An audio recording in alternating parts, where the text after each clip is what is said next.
奇怪，刘维的声音怎么从我右边来？刘维，是啊，你怎么离我这么近啊？你把他戚薇搞哪儿去了？戚薇被我安排去商演了，戚薇走了，刘维来了。哎呦，打反了，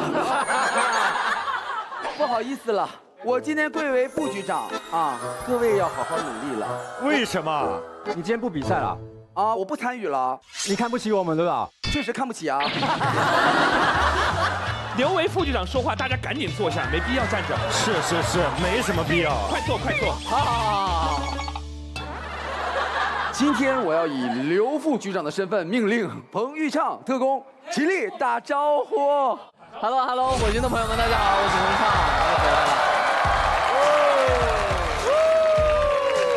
畅，欢迎鹏鹏。但是该说不说啊，我能成为这个副局长，一定要感谢一个人，谁？就是鹏鹏。为什么？因为大家可能有所不知啊，大家也有所知了。啊，可能电视机前的朋友们有所不知啊。我们这个是网综啊，可能电脑前的朋友们有所不知啊。还有手机前的观众，可能手机前的朋友们有所不知啊。屏幕前啊，屏幕前的朋友们有所不知啊。你哪来那么多废话？一个屏幕就搞定所有了。我跟鹏鹏其实是一起来面试火星情报局的。2016年样片的时候，对，当时我是艳压群雄，艳压群雄确实也是。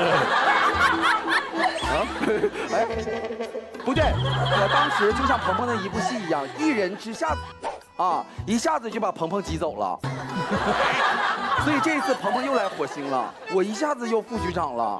不是这样的，我的版本不是这样的。啊，导演跟我蕊流程的时候都是说，哎呀，你说你看看。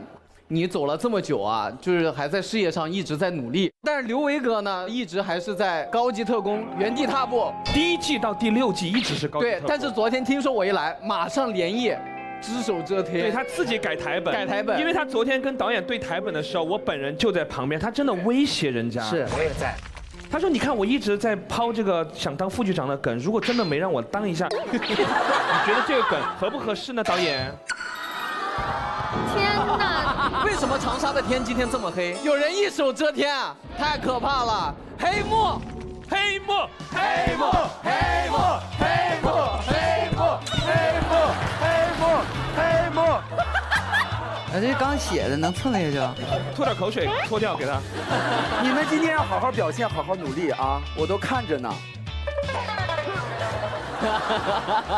那请问有一个问题啊，这个位置是？那我们就掌声欢迎我们的火星观察员娜扎。呀嗨！哦，娜扎，娜扎，娜扎，娜扎！哇，太棒了！NZ，哇！我的天哪，今天根本就没有下雨，他竟然带了一把伞。掌声欢迎我们本次会议的火星观察员娜扎。娜扎，娜扎，娜扎，娜扎，娜扎。大家好，我是娜扎，我是本次会议的观察员，是一个喜欢听搞笑故事的美女。哦，哎，刘维当副局长了，可不可笑？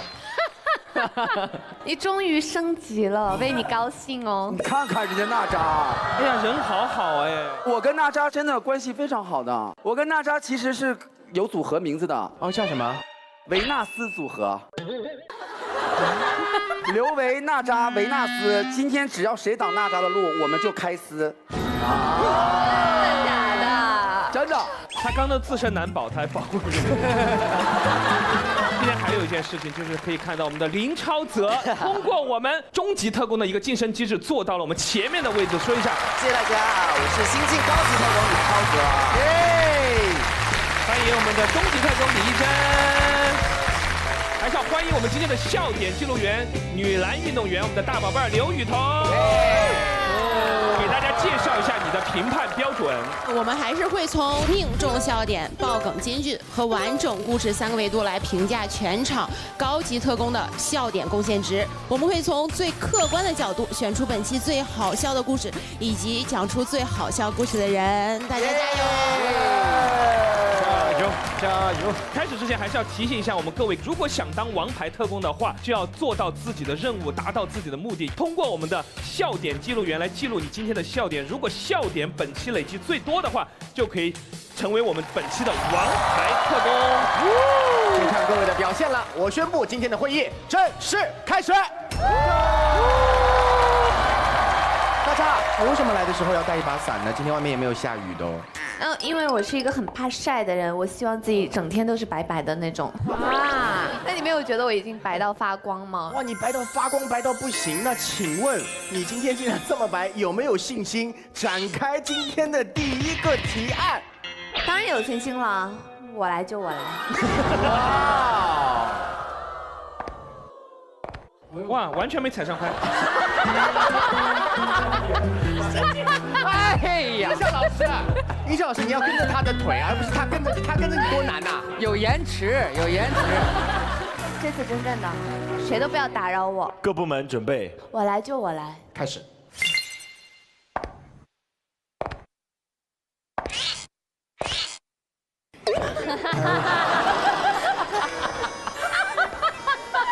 哪吒，信念感，信念感，新年感，新年感，那啥，新年感。我发现，哇哦！地球人总是有奇奇怪怪的羞耻症。哇，羞耻症。那我什么意思？哎，这没了。怎么完事儿了？这一句话，你应该按照我们的惯例，一般情况下都是说一个人先提出案以后，他要自己先 ，for example， 就是大家先讲一下例子的。你是不是对我就是要求有点太严？他所有的精力都用在那个踩点上面。副局长帮忙阐述一下。作为维纳斯组合的维，我必须要帮我们的纳斯。行。羞耻症啊，顾名思义，就是会因为某件事情而感到不自在，甚至羞愧耻辱。例如，有些人是浪漫羞耻症，有些人是精致羞耻症。羞耻症。有一件事，其实我个人是特别羞耻的，我的小名叫刘羞耻。刘耻，你才刘耻呢，就叫精致羞耻。哦。我生活里其实是个特别精致的人，哎呦，因为朋友们一般都会管我叫 supermodel， 哦，因为我很会穿搭。你的名字太多了 ，supermodel 刘羞耻，所以说我平时出门的时候都会穿得非常精致，就像娜扎一样。我出门之前我就会疯狂拍自己，我觉得 Oh my God， 好好看哦 ，I'm so fashion。 Look at you， model。为了穿搭，我就是还会带一些什么皇冠啊，然后背2个包啊。你出门带个皇冠啊，背2个包，有毛病。然后我很自信，然后推开门走出去，但是只要我出了这个家门啊，旁边只要有人看我，我就开始羞耻。就我走着走着，突然你看我，羞耻。你为什么要骂人？不是，我不是骂你羞耻，我是说我的内心感到羞耻。就是你会把你自己的心理状态告诉别人啊？不，在这边是我会揣摩别人的内心。就比如说，我正在走到大街上，我说，他看我了，但我那时候内心觉得他应该说是有病。那你猜对了，我说的就是。然后我又走一走，突然又有人看我，然后他是不是没说话？他这个眼神不像没说话啊。然后我内心当中潜台词就是太吓人了啊。然后我就是那种边走边脱啊，脱，只要你看我，我就脱一件；你看我，我就脱一件。啊，你真的就是我前期很精致。但只要有人看我，我内心就没有自信了。那如果你去逛一个步行街，你最后是一条内裤，赤身裸体的离开是吧？很纠结。其实如果一个人都不看你，你反而也会觉得好没有存在感。他们不看我，我是不是丑？我是不是穿的难看？我也会脱。哎呀，那你就是喜欢脱呗？你就是爱脱。不是，刚才你不是说我为什么出门背2包吗？我背一个双肩，背一个斜挎。哇，斜挎是装饰，双肩是为了装我脱下来的衣服。好复杂。我基本上出门的时候是超模，回来之后就是裤衩背心儿。娜扎，你会有这方面的困扰吗？我觉得每个人都应该有自己的羞耻症。你就代表自己就好，还都应该有。我要说错了，给我剪掉。身上的一些缺陷会让自己觉得有羞耻症。你有缺陷吗？太完美。我的身上的缺陷，说实话，我不确定是哪一个。每次照镜子，我说是眼睛还是鼻子还是整个头是个缺陷。小时候呢，我会因为我的耳朵特别羞耻，有点招风耳那种哈。你们不要打断我，就是比如说啊，这也算打断？我只是说了3个字，招风耳。还不能跟他对话，你不能接他的话。我作为节目的 MC， 我羞耻了，这是我的工作 ，It's my job。来，没事，你说耳朵。为什么会羞耻？我会觉得我的耳朵特别的招风，就是我现在也很招风耳，当然比獒犬要好很多。我从小到大就是被夸着长大，大家看到我就哇，睫毛好长啊，都会赞美你。后来大概15、16岁的年纪，那时候我上艺术学院学舞蹈，然后呢，那时候我们的男同学就会说，你耳朵真的好像一只猴子啊，这么过分？真的，我不骗你。哎呀，他们后悔死了，我今天估计。他们说完之后，我一看，我自己都觉得像猴子，为什么？确实别人的都是这样的。你太好笑了，所有人都说你像猴子，你像猴子，就照镜子说啊，我是猴子呀。照镜子这样。有人说你像猴子，怎么了？美猴王，你就这么说。我不要。不是美猴王。所以当时就很困扰，他们说你像猴子。没有，然后我就觉得困扰。他们困扰，他不困扰，很开心。然后我真的就不自信了，因为我小时候就是很自信，然后我就觉得不行，我不能让大家觉得我像一只猴子。开玩笑。为了让我的耳朵不是这样子，我每天晚上都带着那种运动发带，这样就是整个套在耳朵上这样睡，然后一晚上都不动，我就这样睡，然后醒来那一刻，我第一时间就是拆掉就看镜子，然后噔又回来了，才回来。耳朵没有任何变化，眼睛是这样的。后来慢慢，我发现我喜欢很多演员呢，比如说像娜姐，他们都是招风耳，还有何老师。然后我就发现，哎，其实这没什么呀。对呀。我经纪人他就说，哦，这样真的很好看，我真的好想变成这样子，然后这样。我小时候真的很嫌弃，他说你简直是身在福中不知福哎。现在有很多地方还流行这种，尽量把耳朵带大一点，出门的时候。对啊。我以为这是你的增高鞋垫。什么增高鞋垫？显脸小。我看看，真的好看。哇，猴子。猴子。没有。哎，我想看你戴一下，你戴这种大耳朵什么样子？哎。哇，他这样可爱很多哎。八戒。我想试试。我们都还行，是不是？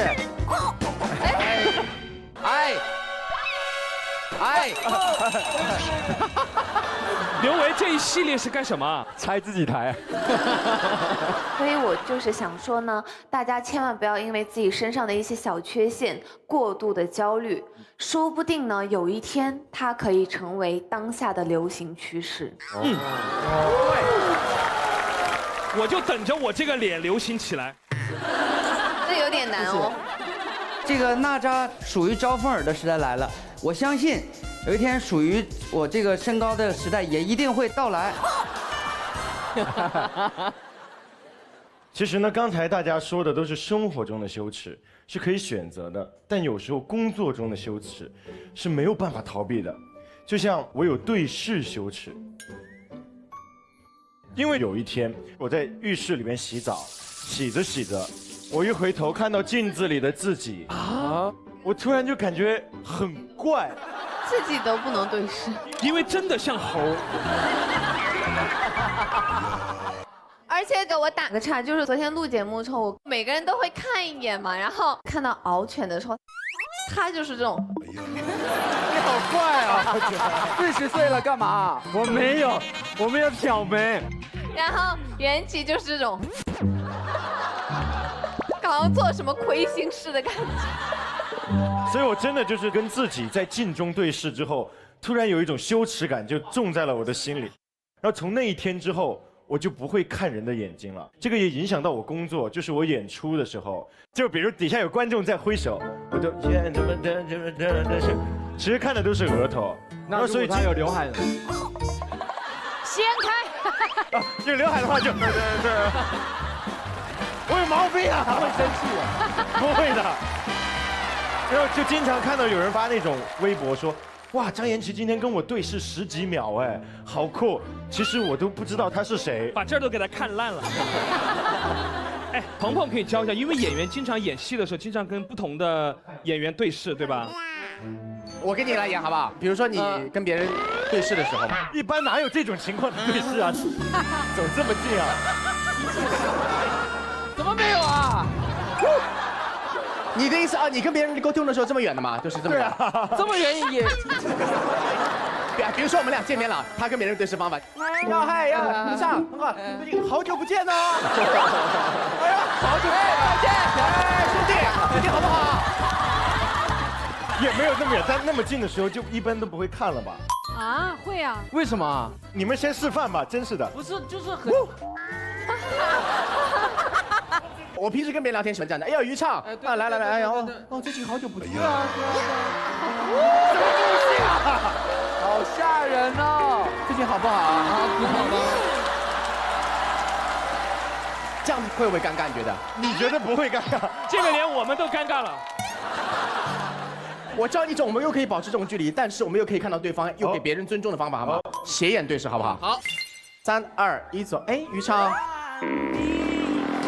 有毛病啊！什么东西啊？最近不错啊，最近挺好的啊，最近过得都挺好。最近在忙什么？最近刚杀青，那祝你开心啊！对呀。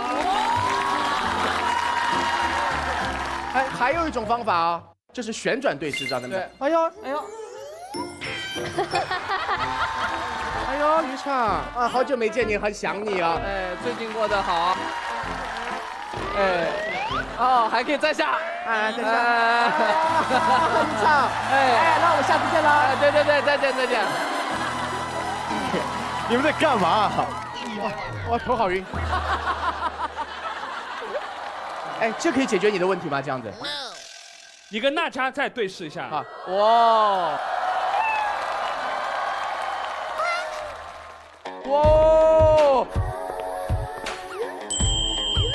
一来就这么，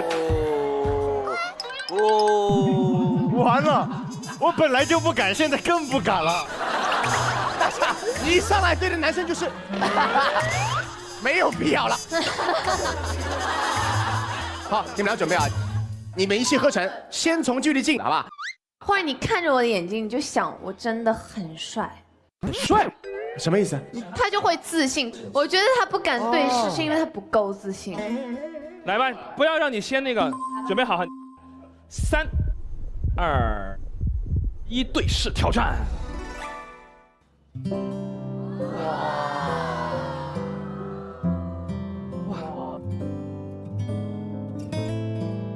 哎，他一定在看他的这儿。没有，我这次真的看眼睛了。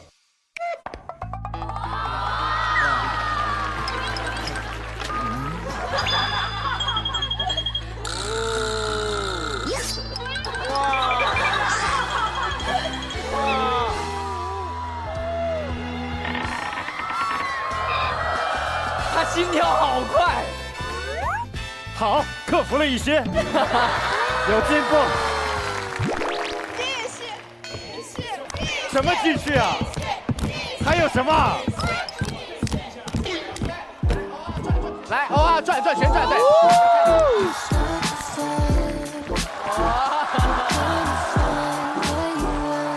等一下，给我3秒钟的时间。好，来3、2、1，开始旋转。嗨，自信点儿 ，man， 自信点儿 ，man。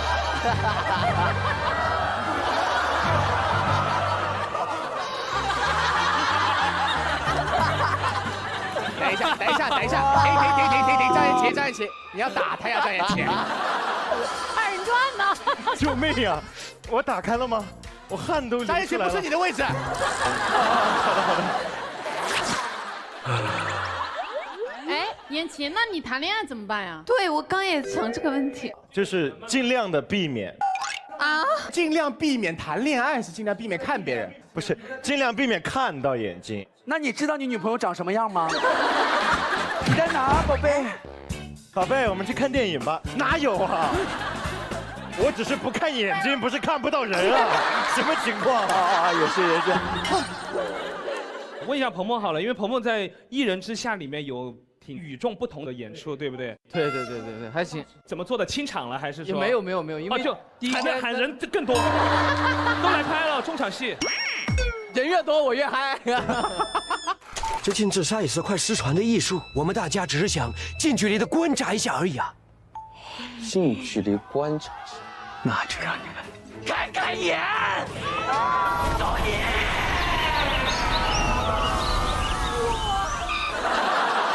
其实没有了，导演对我们演员还是有保护的。怎么克服的呢？当时喝一点嘛，因为确实是名场面，还是得还原。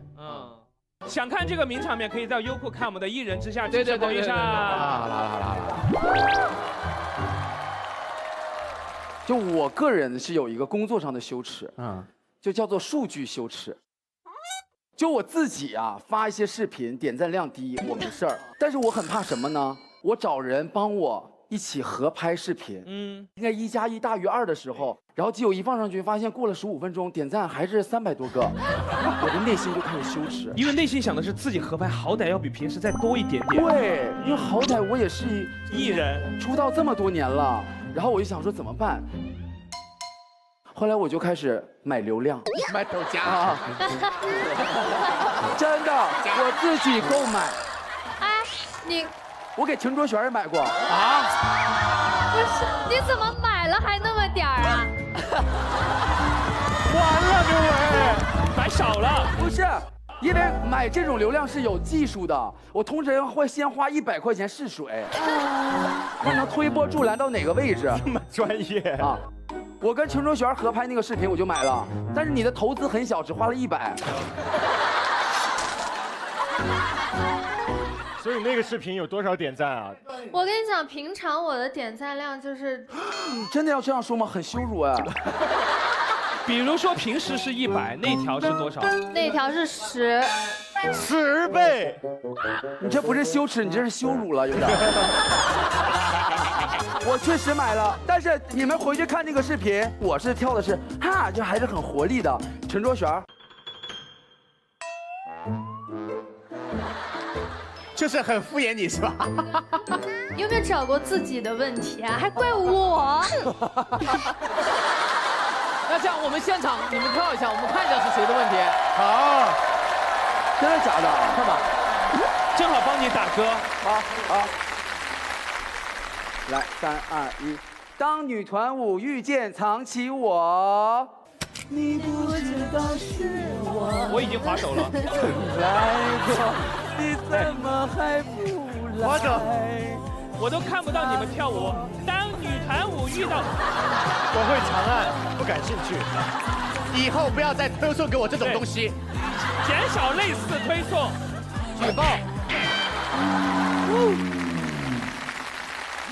其实你这条，说实话很想删掉，是不是？我好想删，因为数据不好看，但是呢，好伤人呐。但是我就想说，哎呀，我又不好意思删。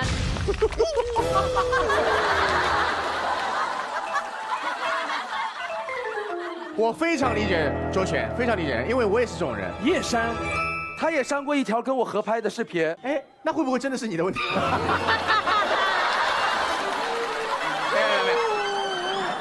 没有来看，但是我有买这种流量成功的。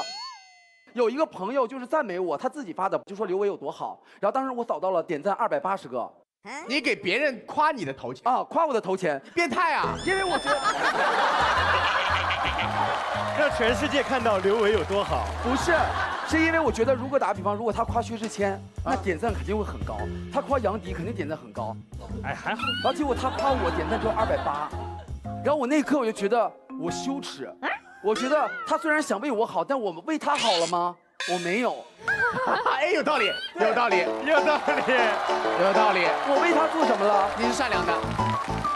然后我就给他买了流量，真的花了大血笔。大血笔，要么下了血本，要么大手笔。花了大手笔。我当时投了200块钱，比你那个高100。花了200块钱。然后一下点赞到1万多了。哇哦！但是那个时候我不知道，就是如果你发的东西，我给你买流量，他是能看见的。后台看到刘维给你买流量啦。然后有一次他看到我就说：“维哥，你怎么给我买流量啊？”这好尴尬啊！我当时真的想把一个地抠开，把自己钻进去。你好傻，你应该申请个小号再买。我小。专业哦。你把你平时干的事情说出来了。我绝对没有，但是我希望你把那个买的方式推给我。你不用买，你一会儿跟我合拍一个不就完事儿了？直接可以点赞拉下来。敖犬呢？你有吗？好了，我来了。那个敖犬，这个故事大概讲多久？3分钟可以接受吗？可以，可以。3分钟，完全 OK。倒计时开始。OK 了，我这个故事呢，就是我在一个夜深人静的夜晚，5秒喽。你太快了，你讲。那扎刚那个又臭又长的，没有，对不起，谁又臭又长？你在说什么？哪里又臭又长了？还有又碎。剪一下可以。不要记了，我会紧张的。有时候父母的这种夸奖，就是一直夸你，夸到跟你的实力不匹配的时候，你就会感到很羞耻、尴尬。因为呢，他就觉得自己儿子是艺人，就觉得说，哎，你干什么事情都是 super star， 就把你夸上天。我第一首人生的创作的歌曲呢，是我熬夜通宵做出来的，然后我就很兴奋，因为我觉得我想要听听最诚实的声音。我就给我爸听了这首我第一首 demo。我爸听完这个歌啊，他就拍着我。哇，你爸爸跟你这样聊天，天天好累哦。儿子，我觉得你是像 Michael Jackson 这种天选之人。我觉得，你的音乐呢，一定能带领世界的潮流。哇！哎呀妈呀！我听完这个话，全身起鸡皮疙瘩。然后爸爸，你怎么会拿一个这么伟大、经典？好，时间到。谢谢。哎，我已经尽量说很快嘞。这个故事剩下的部分，请移步敖犬本人的社交平台。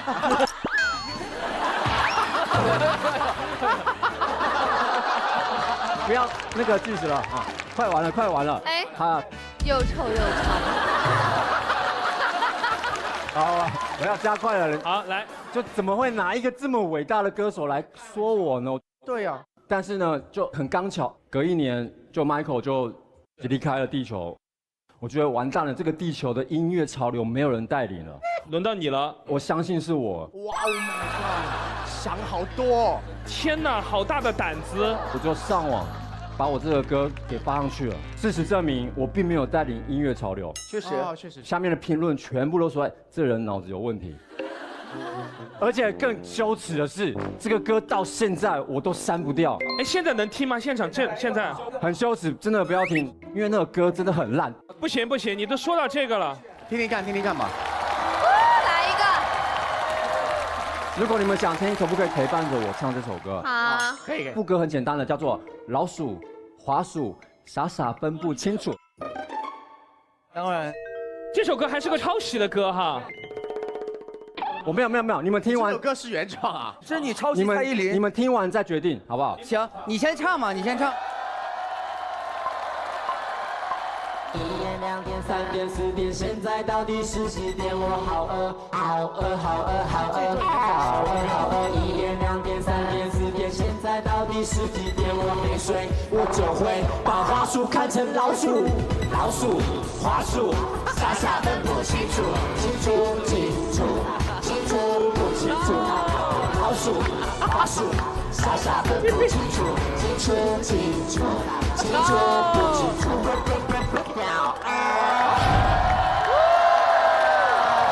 我的天哪！做一个简单的声明，我们讲的那个都是奇奇怪怪的那些羞耻，但你这个是真应该羞耻。他是抄袭啊！不，我发誓我没有抄袭，你们自己查一下年份。蔡依林那首歌哦，你在他之前，我是2012年的。啊，蔡依林抄袭你？你说真的吗？真的假的？没有，你们查年份，我不确定。等一下，我们有公证出的公证。05年，人家2005年讲什么？喂，创意抄袭，傻分不清楚。对，你们不要玩这种会犯法的问题好不好？但没关系，大家对你的那个认知啊是傻的，所以大家你怎么可以这么对不起？好了，对不起啊，很羞耻的歌，对不起嘛。但蛮可爱的，我觉得还是蛮有趣的。他也不盈利，随便玩玩了，对，没事儿。对啊，这是致敬，我经常致敬。蔡依林，对不起。好了，坐下吧。娜扎，你有吗？其实我也有工作带来的一些羞耻症。哦，就是外界给我的一些标签，然后就是当着我的面说出来，然后就整个人就很羞耻。哦，什么标签啊？有一次我想招一个助理，就面试，然后正好那个时候我录了一个综艺，然后我自己认为我在那个综艺里面表现得非常的优秀，哇哦，然后就很自信，就说，啊，那你有没有最近看我的就是综艺啊，就是什么什么综艺？啊，没有这么做作，反正这不节目效果，你们就是忍一下了，坚持一下。然后他说，我看了，他更做作，他比你还做作，挺适合加入的哦，真是很搭。然后我就说，哦，那你觉得怎么样呢？他就是我看了，我觉得特别可爱，就是我觉得。你们俩说话都这么累吗？都要这么喘的，好多标点符号。然后他说，我就是觉得上天是公平的，给你一张这么可爱漂亮的脸蛋，然后就是笨笨的呢，笨笨的呢，就是笨蛋美女啊。你要招了这个助理，你们俩在沙发上2个人可以哼一跳。哇，好恐怖哦，真的好恐怖哦！我就觉得网上的人就说一说你是笨蛋美女就算了，然后他当着我的面说，啊，真的是笨蛋美女，然后就，娜扎，还是淘汰吧，娜扎，只能这样。娜扎，你说了3遍了。感觉娜扎还是很享受“笨蛋美女”这4个字的。但是娜扎看上去并不像笨蛋美女啊，你平时的临场反应我感觉还是蛮快的。我一点都不觉得我是笨蛋美女。太好了，我们当场测试你一下好不好？测试你一下，你感觉是个笨蛋帅哥啊？测试你一下。你是笨蛋帅哥吗？测试你一下好不好？哎，你这样，我给你挑一位男生跟你演一个戏好不好？我们看你的临场反应，随便挑一位啊。我有一个要求，一定要看着我的眼睛。好，张延琪来。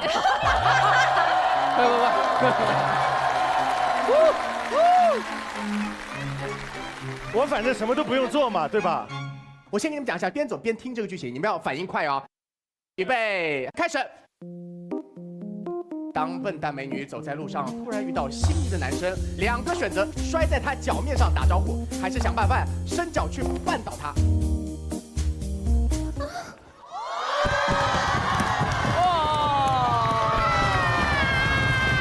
我该干什么呀？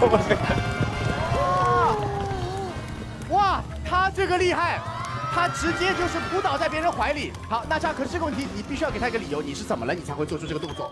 你怎么了？为什么突然跌倒了？我可要把你丢开了！你在干什么？啊！你在干什么？妈妈，妈妈，妈妈，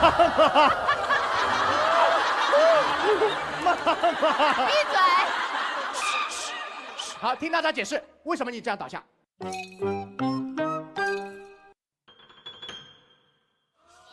哇，娜扎的眼神，你真的是我见过所有男人里面最像一只有魅力的猴，有魅力的猴。妈呀！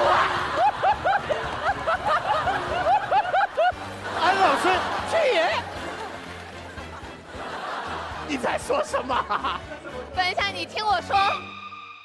因为大家都说我像李航王。太莫名其妙了。好，张颜齐，你这时候有羞耻感，但是你要顾及女生的面子的时候，你会怎么反应？这个时候我就会说，那可太猴啦。没事，张颜齐垮掉了，娜扎竟然赢了，整段垮掉，都没有接住我的梗，淘汰。好厉害哦！我以后已经不是不敢跟人对视了，我都不敢跟人对话了。以后你都不敢跟人擦肩而过了。以后我走到街上都是这种啊，就是，这很恐怖哎，疯掉了。哎，我上次跟徐志胜演过同样的片段，他都有自信抓住我，你这么没自信吗？你不行。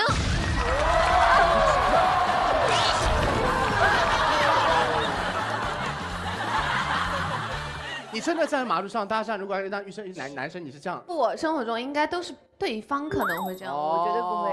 哎，我们来一段呗。哇，这个要即兴了。哇，娜扎也上瘾了。3、2、1，走。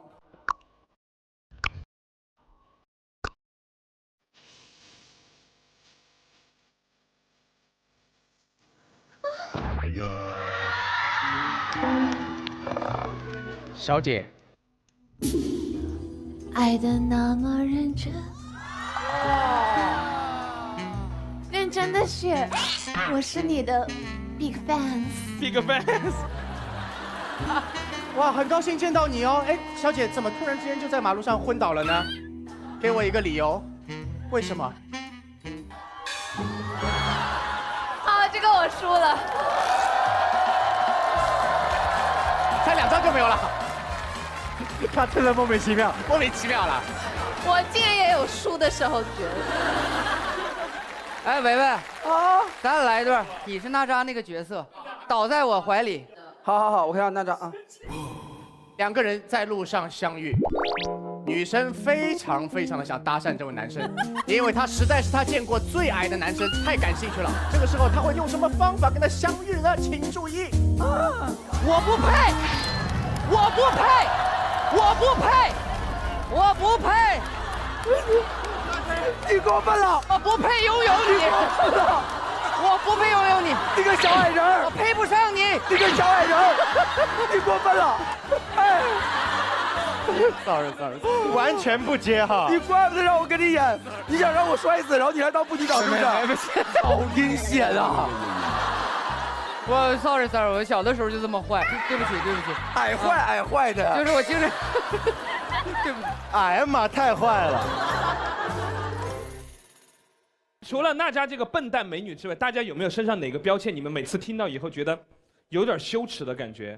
玩哥，你的标签分别是？我就是主持人很多在我上台之前都会说，有请我们的音乐小精灵金志文。多比。如果是我，就是有请我们的音乐地精土行孙啊，音乐霍比特人呢？音乐霍比特人。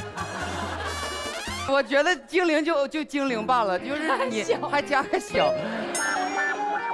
然后还有我最受不了的就是有请音乐小巨人金志文。哎，掌声有请我们的英剧丑八怪杨迪。你这什么呀？这是什么称呼？就特别难受，很矛盾。对。其实刚才分享的都是一些外貌啊、工作上的一些羞耻。其实生活里有很多小点会让大家羞耻。我有。小鹿，我有。来，我不知道大家有没有这种叫浪漫羞耻。浪漫羞耻是什么？就我对于浪漫的事情，我就很难正常表述。尤其那种公开场合，是不是？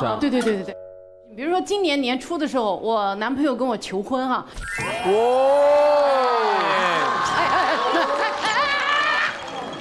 不用，谢谢啊！你没答应是咋的？连大家起哄都受不了。哎，我就觉得不好意思很尴尬。然后呢，我们当时在海南，然后回来之后，我朋友问我们干嘛了，我就没有办法，我一定要做一些搞怪，然后非常夸张的动作来掩饰我内心对这件事情的浪漫的这种情绪啊。我就来干嘛了啊？就是我男朋友在海南给我求婚了。越来越像杨迪了，真像。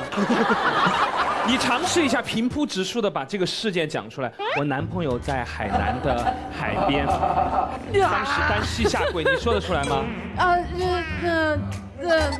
应该也行吧。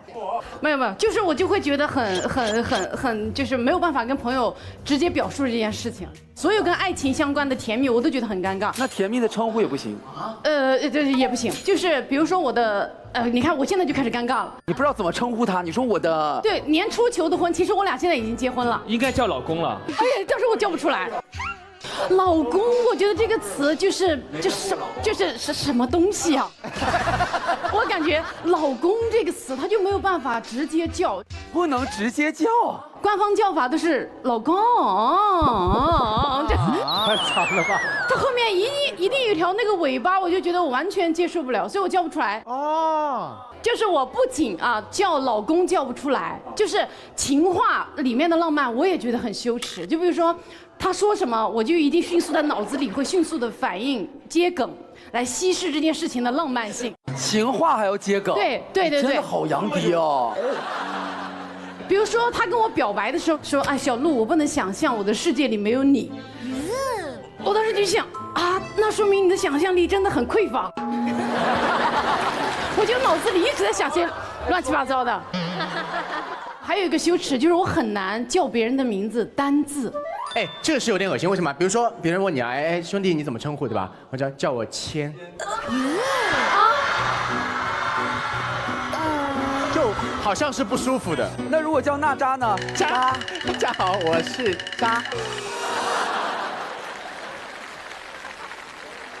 其实说到生活中的羞耻，我上厕所的时候，有的时候会比较羞耻。但是我在厕所里面的时候，我就不希望别人知道里面是我。之前我们录一个露营的节目，然后呢，我就去洗手间了，我就蹲在那儿上厕所，然后就外面好像有别的艺人就要来上厕所了，然后那个艺人他的那个 PD 是个女生，她说：“老师，我先帮你看一下里面有没有人。”她就说 ：“Hello， 厕所里面有人吗？”我就压低声音，让他一出去，杨迪哥在里面。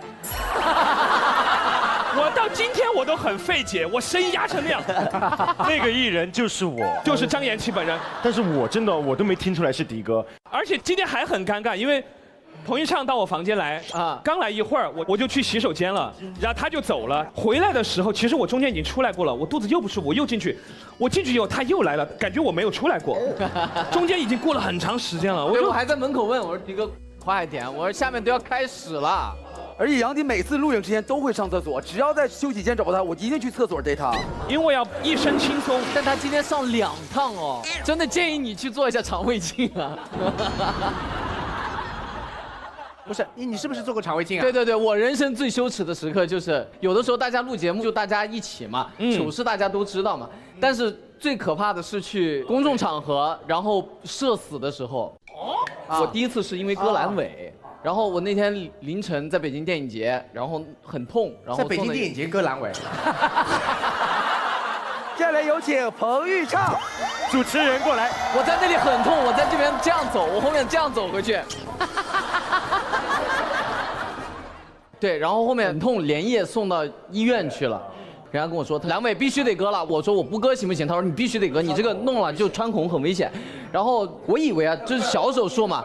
护士跟我说，他说彭你得脱光了进去。我说啊，但最羞耻的其实不是那个，还不羞耻。最羞耻的是做肠胃镜。我刚做完啊。现场有多少人做过？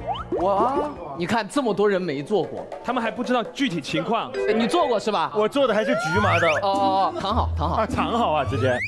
一定是这样的，侧上，他一定要你侧着。对，为什么就给我做了？莫名其妙的。别你了，我给大家说，本来我是这样躺着的嘛，我当时是这样躺着，护士就过来说不可以。对，你们一看就有经验，对，一定要侧着的。对，他其实第一句话是说彭昱畅，完了，这3个字一出来，然后肠胃镜嘛，顾名思义，嘴巴里要塞一根管子。对，如果你是肠胃镜的话，是上下都要塞，都要一起。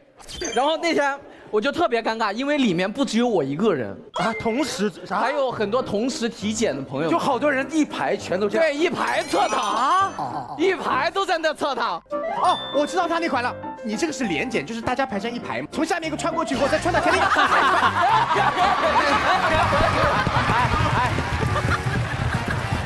然后再两头，1、2、3提。哦，这边熟了，翻一翻。啥子人？好了，可以了。烤猪啊！其实做肠胃镜对医院来说，现在算是一个简单的检查项目。那你的羞耻感在哪里呢？它的社死在于，就是刚认出是彭昱畅，下一秒马上做肠胃镜，马上肠胃镜，麻醉，肠胃镜。但还好你全麻就没什么感觉。他一注射以后，5秒都不到，对，脑袋一凉，等你。杨先生，已经全部结束了。全做完了。但是酒量如果有点好的朋友，一定要给他说剂量加大，或者是体重你要报一个实在的体重，因为我最近同事中间醒2次，那个嘴巴是有扩嘴器嘛。医生，我醒了。医生，那很可怕。医生啊，睡吧你。然后医生还在忙，医生，我又醒了，好烦啊，这个朋友2次，好可怜，好惨哦。你知道那个朋友是谁吗？对啊，就是这个人。完了，他在楼上看了。可以了，不行了。但其实，在医生眼里，我们都一样的。医生都看惯了，他管你的。对，好了，那咱们肠胃的故事就到这里了。李一真来。就是我也有一个羞耻，叫做小题大做羞耻，跟敖犬哥的有点像。就我以前上学的时候就去跑龙套，其实就2个镜头，第一个镜头呢就是哭，然后第2个镜头紧接着就跳井了。你知道这部剧其实播的还挺好的，然后我奶奶就超级开心，小题大做，就开始就是一边打麻将一边不经意的宣传3万，哎，最近我那个孙女演了个电视5条，你知道她演了个跳井的。然后后来过年的时候我回家，他们就说：“哎呀，大明星回来了，来快点把你那跳井的视频放给我们看一下。”代表作。哎，那你过年家里人会说：“来，你跳个，给大家看看。”那我觉得你这都还好了，我现在很怕今天我回家，爸爸说：“来，给他看一看。”神经病。本来我是没有那么羞耻的，我现在刚刚。哎，医生，我特别懂你。像我们这种父母眼里的巨星，从小当然会被家人要求当众表演。每当遇到这种情况的时候，我就会拿出小儿感冒药，因为一个合格的火星特工需要从小培养。有小儿感冒药，预防冷场，温暖贴心，伴我成长，不惧任何风寒挑战，什么表演都好看。耶！好，接着往后来。哎，我不知道大家会有没有这种共鸣啊？就是当你也没做错什么事情，但你就会觉得很羞耻。比如说，你被一些就是跟你父母年纪差不多的人服务的时候，是不是会觉得有点羞耻？被服务，我明白。阿姨不用了，没事，我来。阿姨。对对，就会有这个感觉。小鹿说的这个我特别有同感，就是有的时候长辈为你服务的时候，确实不好意思说什么。我家的阿姨就是从18年干到现在，那么久，干得真不好。好，我的一些朋友到我们家嘛，就说哇，你家那个镜子好多水渍啊，到处都好脏。阿姨打扫过吗？我说这都打扫过的，因为阿姨就是有的时候垃圾袋每天都要收拾，就有垃圾什么就要处理。不扔，她扔，有1张纸她都换垃圾袋，我垃圾袋都快把我弄得就买不起了。后来我现在垃圾都带出去扔，因为我经常在坐在看见，后来阿姨我出去一下1包纸，你是把你逼死了。这样我的垃圾袋就不用一直买新的东西，我现在都在网上买那种好便宜的垃圾袋，因为阿姨老是换。18年干到现在可真不好，为什么？但是她人真的非常好。哦，理解。比如说我在家里上网的时候，她想确定我在不在家，她远远的就开始喊我。孙先生，不是杨先生，5年了，连我姓什么都不知道，我都疯了。前2天我给他发微信，我说：“阿姨，今天我不回家了，你帮我把狗遛一下。”好的，张先生。阿姨好安全，绝对不泄密。所以我现在在想，我说谢谢阿姨，她应该完全不知道我谁，反正每天就孙先生、张先生就喊一些怪名字。我就不知道她每天在我们家忙什么，反正两个小时到处还是灰啊什么的。走了，王先生，就走了。莫名其妙，王先生让那阿姨做饭好难吃，好难吃。你这样说，阿姨真的 OK 吗？后来我就开始做饭。阿姨吃完以后擦着嘴，杨先生，你做的饭好好吃。这个时候记住我的名字了，杨先生。有的时候，比如说我明天要出差，我烧的肥肠可能量比较大了，阿姨打包带走了。下次还给我发微信，杨先生，肥肠好好吃，我跟我老公吃了好开心。但遛狗还是遛的挺好，因为我们老出差嘛。啊，主要是遛狗。感觉有的时候回家的时候，阿姨是刚从沙发上弹起来。就是天天在家里面演，但人真的很好。人还好。总而言之，就是有好的推荐一下。其实大家刚才分享了很多关于羞耻症的这样的一些笑话，听起来很好笑。但是其实我觉得羞耻症可以用3个字来形容，就是不自信。对。给我印象非常深的就是小鹿的那个浪漫羞耻症，因为我觉得，当有一个人为你制造浪漫，为你传递爱的时候，大部分的人都会欣喜的接受，说哇好开心。但只有可能有一些人内心当中会觉得，我不配，好像这种小小的美好不应该是我的。就像我自己坐在这个副局长的位置，说句实话，今天我自己是觉得有羞耻感的，因为那个羞耻感。造就他的就是我的不自信和紧张，但是我们应该告诉我们自己，不论你在哪里，你都是独一无二的，你都是最闪光的。没错，好，我觉得每个人都值得属于自己的美好。因为大家聊了这么多奇奇怪怪的羞耻症，我觉得都反映一种非常矛盾的心理。因为一方面是传统理念的要求，觉得大家不能过于冒尖儿；但另一方面，现在这个社会需要大家彰显自己的个性，所以在这种矛盾的心理之间有种拧巴的情绪，就导致你可能觉得我这样做是不是会不太好，就显得有点羞耻。但是我觉得，如果想要摆脱羞耻症的话，还是需要做出一些敢于与众不同的勇气。所以我觉得可以有羞耻症，但是不能没有羞耻心，这个是非常重要的一环。是的，哎，人不知耻呢，就所谓天下无敌。但其实这句话呢，我自己是非常不喜欢的，而且呢，我对所有的这个世界上任何的一种羞耻是抱有敬畏之心的，因为这至少是我们每个人的底线，这并不是一件坏事情。但是我们一定要最后秉承知耻而后勇，才是人间正道。好了，各位，接下来请全场的特工来表决。如果大家觉得这个提案有共鸣的话，就拍桌支持，请表决。这个提案通过。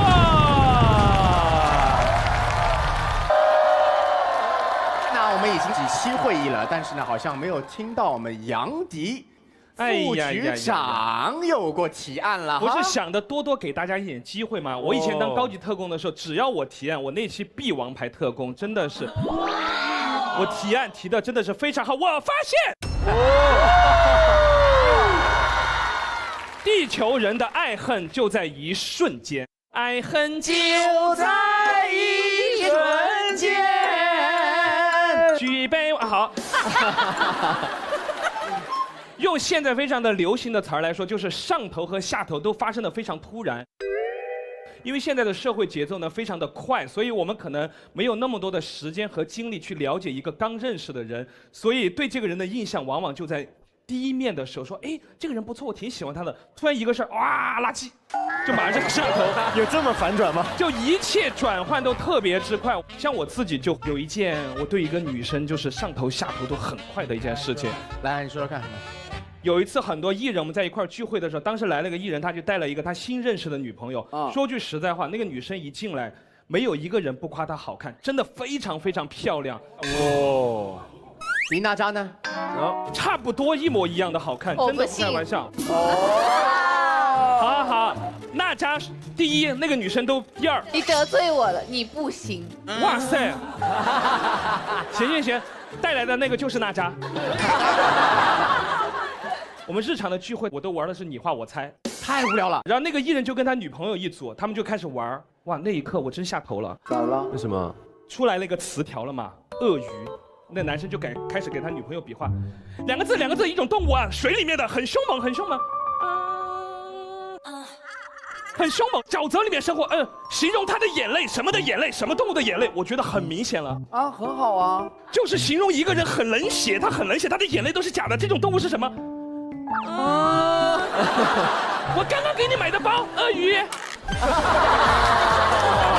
好夸张啊！后来下一道题，狐狸，这个动物非常狡猾，非常狡猾。那个纣王，妲己是什么动物变的什么？围脖做成围脖，狐狸。她才是名副其实的笨蛋美女。哎，真的是，所以那一刻我有点下头，我说。确实，这个女生很漂亮，但是如果就她知道的东西再多一点，应该会更好。后来那个艺人本人都不好意思了，走的时候他给我发了个微信，他就说：“迪哥，你辛苦了。”我说：“没事儿，你才辛苦。”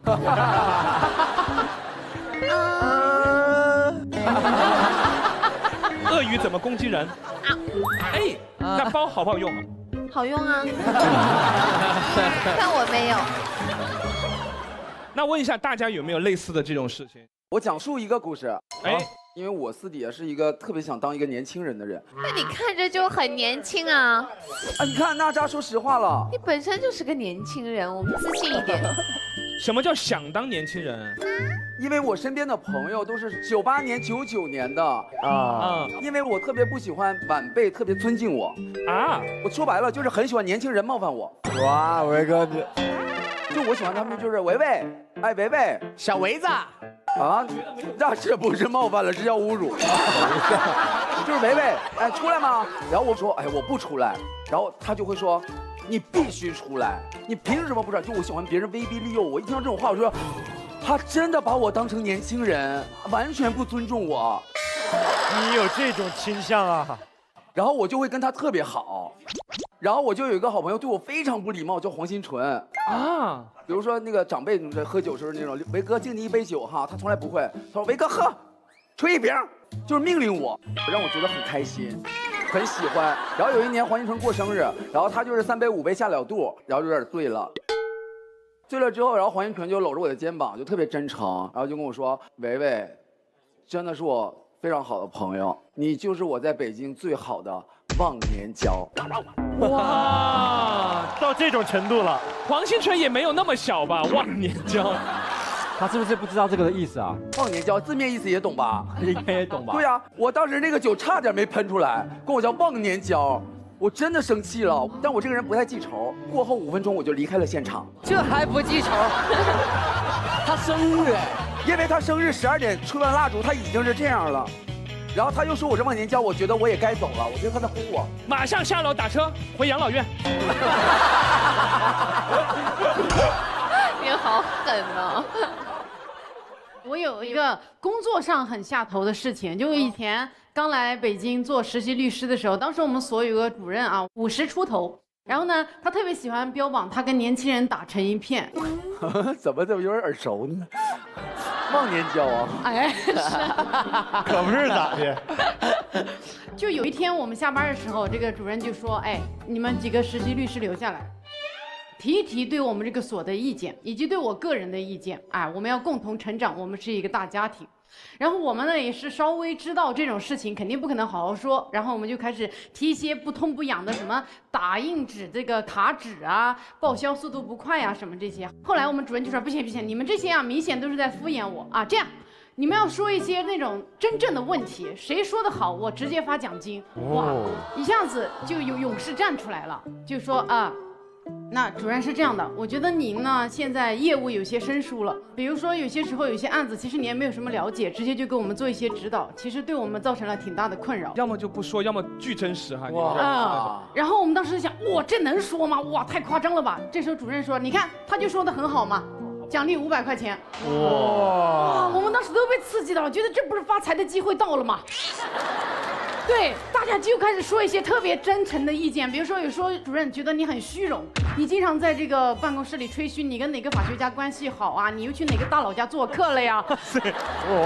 然后他一开始说，你看这就很好嘛，发奖金发奖金。到后来呢，就我们越说越兴奋，他呢话了越来越少，脸也越来越黑，直到最后这个局终结于实习律师站出来说，主任。今年年初我带来所里那个案子，你说做完之后所有的钱都归我，但是后来还是律所拿了大头，我觉得这个事情让我很不信任律所。哇！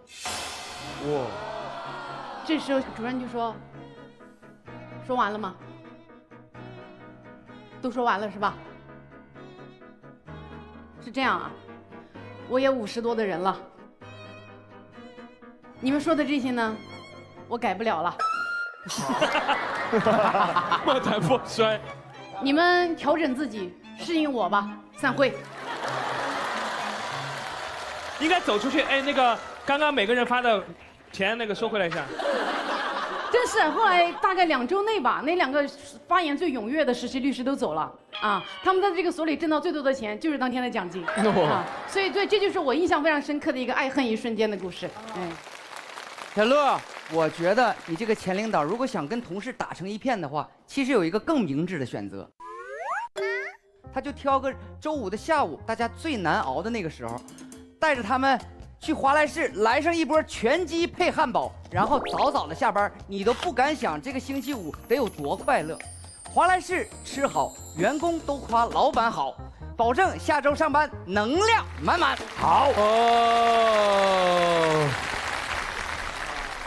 哎呀，我告诉你，我有一次非常让别人下头的一件事情，而且这件事情记忆深刻，到现在都是我现在讲出来的害臊，整个真的讲出来害臊，就是整个可以说是我的职业生涯的一个侮辱。那快讲，讲出来，快让我们侮辱你，这怎么好兴奋的？就想听你害臊的事儿。我这个人就是真的，生活中还算就是很客气，这还算蛮正常的。我有一次拍一支 MV， 拍一支 MV， 然后呢，我对这个艺人一开始是不认识的，因为是朋友介绍说，哎，过来当我 MV 女主角，那 OK。那个人叫张艺尚。啊，我知道。工作中的时候，他会觉得应该我是还 OK 的，蛮正常的，很投入。第2天的时候发生一件事情，哇，我职业生涯我第一次这么崩溃过。怎么了？怎么了？我有习惯，每天早上起来的时候，我先要去锻炼身体。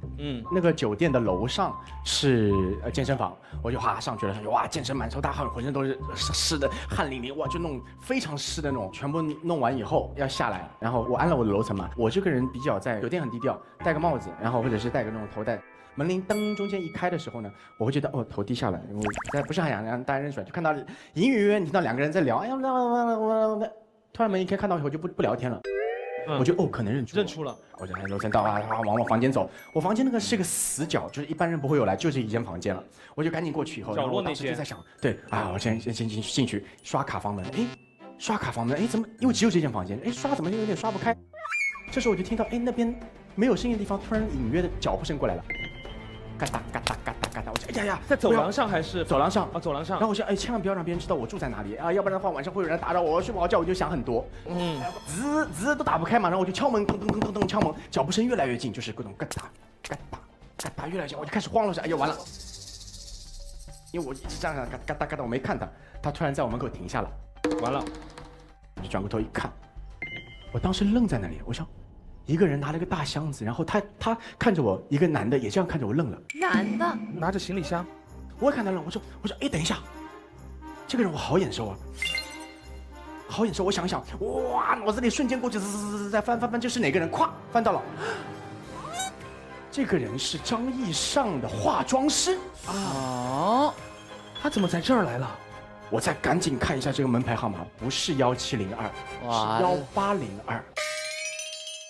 哇，上错楼了。也就是说，我在他工作人员的眼里是一个老前辈的艺人，一大早浑身汗湿淋漓去敲一个女艺的房门。哇！张艺尚开门！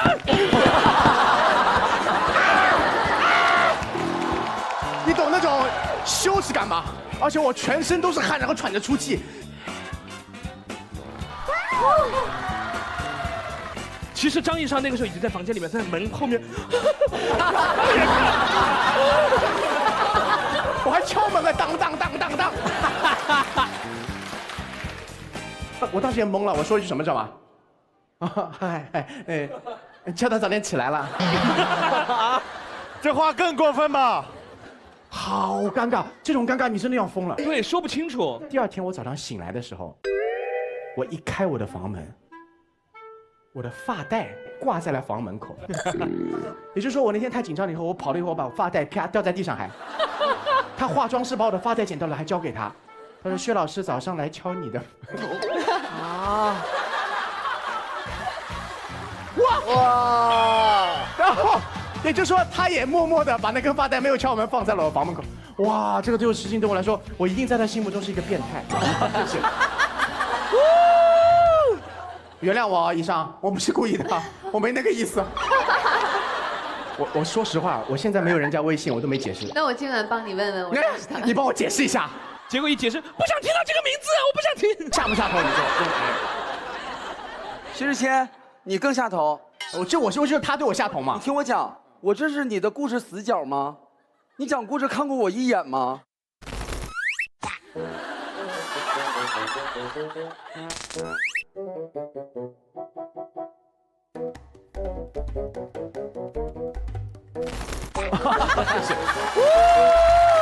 一级副局长，我感觉我自己好像没有对话空间，因为薛之谦全程都是对这俩人说话。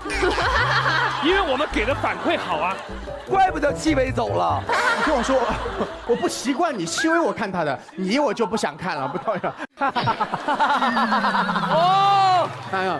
就这种误会真的是致命的。对，刚才也是一个误会，很致命。也分人，也分人，没事儿。有没有那种就是本身印象不是很好，慢慢，哎，对他上头了，由恨转爱的故事可以分享一下？啊，我来温暖一下好了。我这个故事不好说，因为我要说一个大实话。现场有一个艺人，在我来到火星之前，我是对他非常不喜欢的。这个人呢，就是肯定不是我，他是本来喜欢我，现在讨厌我。不是你，不是我，是我，不好意思，是你。我好喜欢你讨厌我，为什么？你说为什么？我做了什么？我对你？我要说一个，就是人呢，真的是必须要相处，你才会了解他。之前呢，我不认识伟伟，我那时候就要拍短视频嘛，那个团队就会一直跟我说，来，我们团队呢有做一个艺人的账号，他叫我参考刘伟的账号啊，每次给你展示我的。刘伟的账号基本上就两种东西，一个就是很油腻的舞蹈，结果全是这种。第二个全是不好笑的段子。哇，是这两个风格，我想为什么要让我参考？哇，说出来了，哇，你说的好狠哦！等一下，我今天上副局长是得罪谁了？因为我很不能接受人跳舞的时候啊，特别爱 wink 啊，而且他嘴巴特别爱放松。我还好啊，为什么抖啊？嘴巴合不拢。他喜欢放电，我没有，有，你有，他有。没有，我跳舞可能就只是会有那种，对，就这个东西，跳给你们看。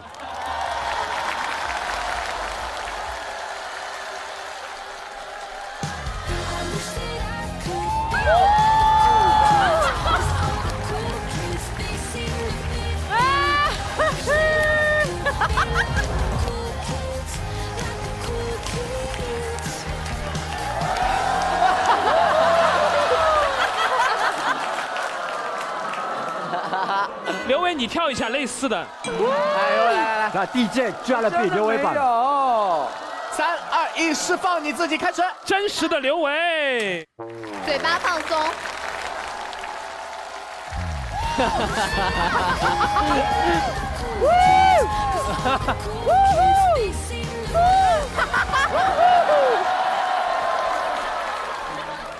我为什么要为了你的梗糟蹋自己啊？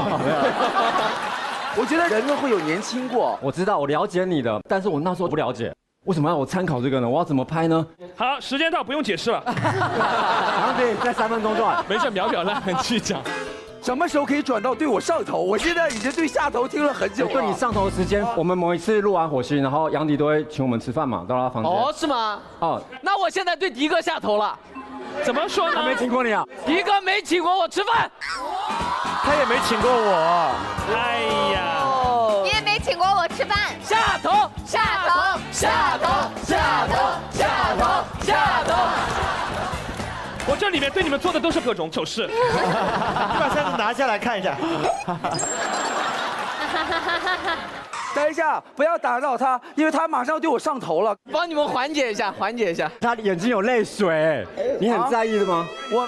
他真的在意，因为你说的都是我们平时想说不敢说的。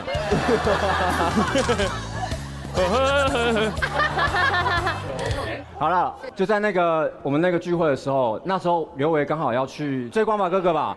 那时候感觉让我觉得你很喜欢我哎。没有，其实我那时候装模作样的。维纳斯，你要不要帮帮我？又臭又烂。谢谢你。快点加速了。对，快上头吧，我上头就是我问维维说，为什么去做男团对来说这么重要？维维就很真挚的，他眼睛有泪水，那时候跟我讲说，因为当男团是我的梦。哇！你知道听在我心里面什么感觉吗？我以前就是男团的，这个梦在我很年轻的时候，我就不知不觉实现了。拉黑他，我受不了了。下头，下头。我觉得怎么会有一个人活到这个岁数的时候，还在想着这个梦？好全。仅仅是梦而已嘛。醒醒吧！但他这个梦让我感动，因为我觉得我怎么可以这样忘记那个团魂了？我真的觉得让我感动是他对一件事情的执着，勇于追光。就对你上头了。哦。那你会收回对他短视频的那些评价吗？不会啊，那个评价都是真的。没关系，没关系，没关系。我现在让你更上头。你发了新歌叫什么？藏起我。谁写的？老薛写的。我花了1天帮你排了这个舞，然后我要送给你，帮你打歌。帮你打歌。啊，好感人哦。我不知道该开心还是该哭了，我现在，好复杂这个感情。就没拒绝的线索，你不知道是我曾来过，你怎么还不好认真编的舞。是恨我隐藏在眼里，思念就一笔带过。这歌确实不好跳哈。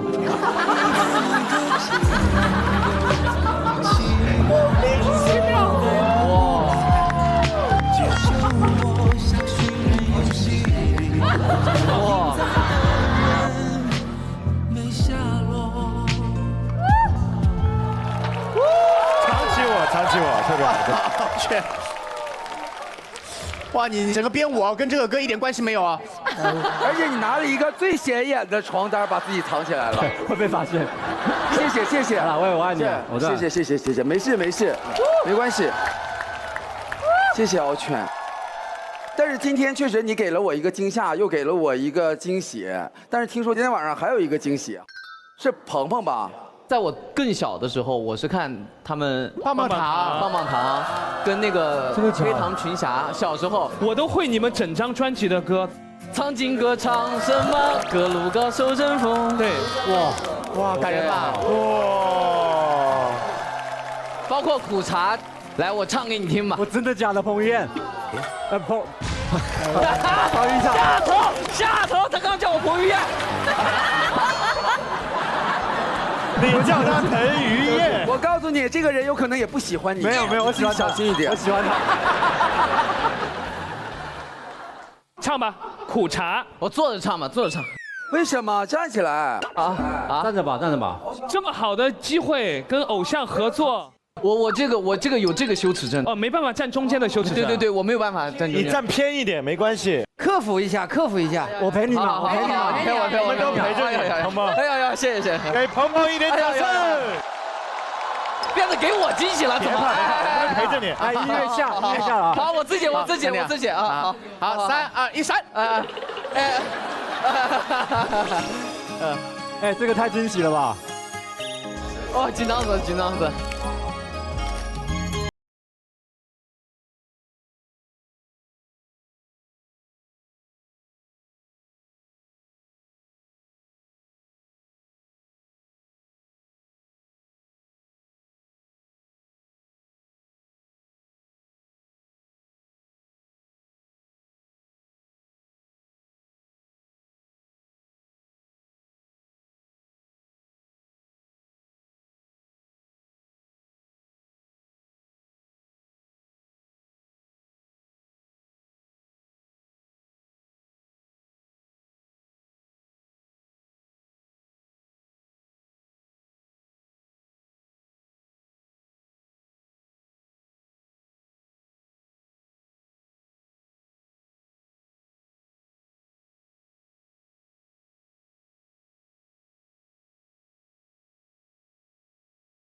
让你明白我爱你，在那之后你点头说我愿意，想照顾你，想守护着你，这一刻只想把你抱紧。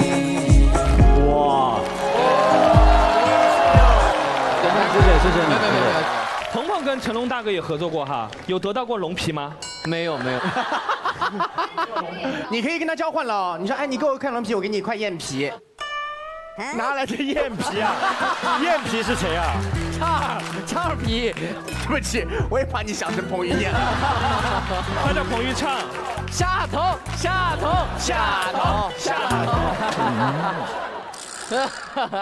那我也讲一个关于我上下头的一个故事。上下头的故事。要么就上头和下头，上下头是什么？我讲完就知道。哦，又上又下的，就跟坐电梯一样。我那天不是在演唱会之后，我不是实在扛不住了嘛，我后来就不是取消了嘛。就在那天，哇，那天真的是受不了啊，一直高烧，一直烧，然后呢，他又很难好，然后喉咙这里我就真的肿不行，我才说，我说，哎呀，今天不好意思，我说今天呢我的演唱会就只能取消了。然后我儿子在看视频，就他在那边看完以后，哎，完了。诺就是姥姥嘛。姥姥。诺，爸爸 BBQ 了。说爸爸 BBQ 了，然后他就觉得好像我要挂掉，完蛋了，很严重嘛。啊，然后他就到学校去了嘛，那老师就问他说，哎雪糕，你爸爸怎么样？爸爸 BBQ 了。老师都惊了，学校里都知道，你知道吗？然后校长都问他，哎，那个雪糕，爸爸有事吗？我爸爸 BBQ 了，我爸爸 BBQ 了，还在跟别人玩 BBQ， 我爸不要问我了，我爸爸 BBQ 了，就搞得我像走调一样。艾玛 BBQ， 爸爸 BBQ， 爸爸 BBQ， 哎，这是什么鬼了？然后呢，我一回去什么，他听到声音，他就马上跑过来，咚跑过来，他一开门一看是我，对吧？他说爸爸，你生病了。我说是的。啊，那爸爸，你会不会死掉？我当时烧得很严重，我就突然回了句我不应该回的，我说是个人都会死掉的。然后我其实讲完我就会有点后悔了，其实跟小孩子没必要讲那么严肃嘛。对。那天晚上在我的床旁边，我躺在那边一直在休息，他就背对着我一直在这样，对，不跟我讲话。然后我想，哼，你生气了我还生气。结果你知道他转过来说句什么吗？他突然之间，他撑起来在床上，头转过来跟我说：“爸爸，你要坚持住。”啊？他说：“我以后长大会发明一种不会死的糖，给你吃，你一定要坚持住啊！”你懂那当时我转过去那一下吗？已经爆想哭了。哇，但是作为一个父亲，我是绝对要波澜不惊的。我说好的，然后我就把我的手默默地伸出去，因为我但凡跟我儿子拉钩，我一定会这件事情答应他。然后伸出来，他就马上过来说，好的。然后啪转过去以后，3秒钟睡着了。你知道吗？最感人的那个字眼是他用的那个糖字，因为他平时也吃过药，他知道药，对，他还想到我的口感。我就哇，就这句话我就特别感人。上头了，上头了。烧了3年我就走了嘛，结果你知道发生什么事？他给我一个视频打过来，他说爸爸，传染了。他自己拿一个那种测量仪，爸爸你看，我也 BBQ 了。然后后面一句话是爸爸，你不要再回来了。我给他过的，他烧了3天呢。我天哪，你看看。但这件事情真的是令我感觉对非常的上头，又非常的是，哇，很感人的事情。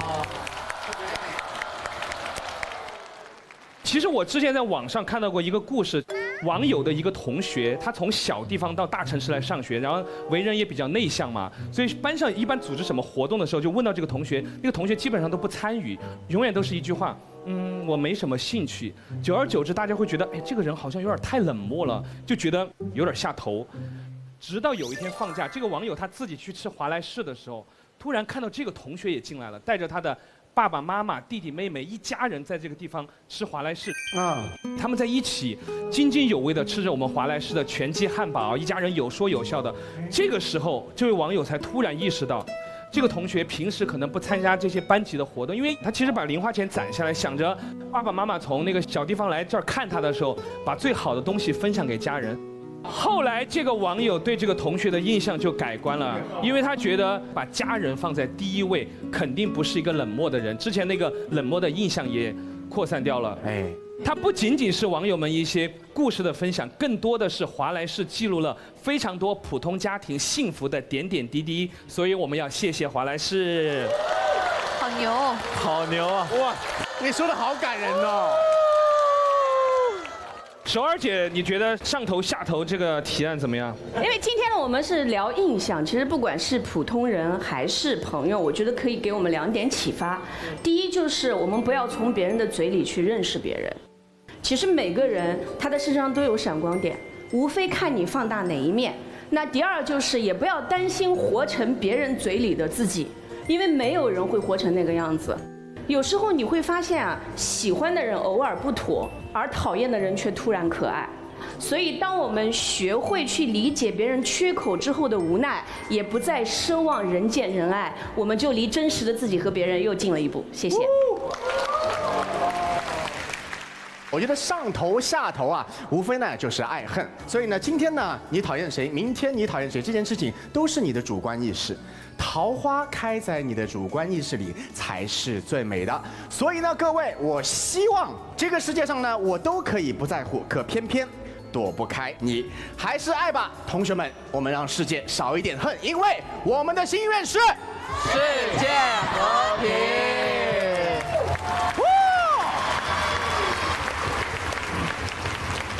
好的，那我们的提案已经全部结束了，接下来到了全场特工表决的时间。如果大家觉得这个提案有共鸣的话，就拍桌支持。那么请表决。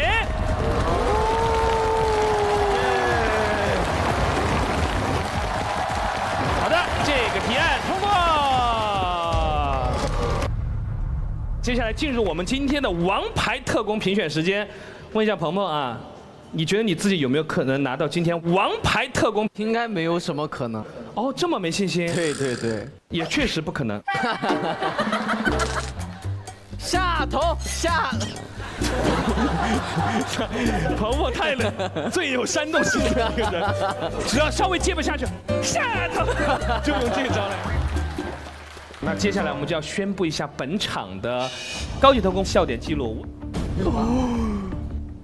咬的还是很死哈啊，好天哪！这么多人看，你谁啊？我是，不是换了身衣服，他完全换了一个人。我说穿帮了，工作人员怎么跑上来了？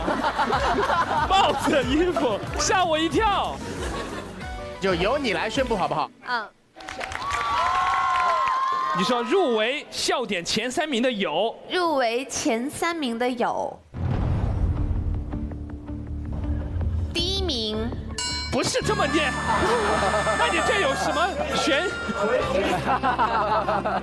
你就不说他是第几名，先把这几个名字。好好，入围前3名的有